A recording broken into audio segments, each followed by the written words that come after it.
ባቸው ነገሮች አሉ።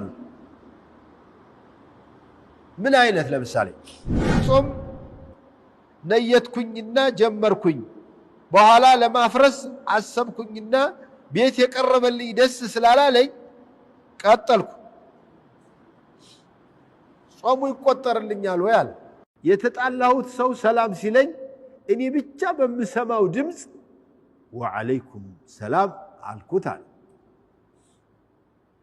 ይሄ እንዴት ይታያል አለ። ትንሹ ዒድ ማክበር እንዴት ነው? ትንሹ ዒድን ማክበር ይቻላል ወይ ይላል። አይ በአደብ ይዘውት ነው እንጂ ትንሹ እኮ የሚባለው እነዚህ ዒድን የሸዋልን ዒድ የሚያከብሩት ሰዎች አባባል ትልቁ ዒድ ነው የሚሉት። ከተሳሳቱ ላይ ቀር ብለው ትንሹ ዒድ የሚሉት ያ ሸዋል አንዱን ነው። የሸዋል 7 ነው የሚሆነው። የሸዋል 8ኛው ቀን ነው አይደል? የመጀመሪያው ቀን ከዚያ 6 ቀን ይጾማል፣ 7 ቀን ሆነ። 8ኛው ቀን ላይ ሸዋል 8 ላይ የሚያከብሩትን ዒድ ትልቁ ዒድ ነው የሚሉት። ለምንድን ነው ትልቁ ዒድ የምትሉት አልኩት። አንዱ ማን ነው የሚነግረኝ ትልቁ ዒድ የተባለበትን? አደሬና ስልጤ አካባቢ ያለ ሰው ይሄን ያውቃል በደንብ። ለምን እኔ አላፈር እናገራለሁ።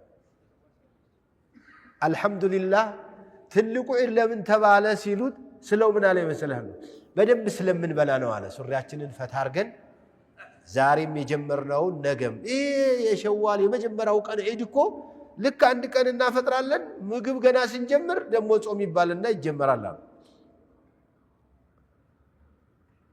ወላሂ እንደዚህ የሚባል ዒድ የለም እንዳትሰሙ።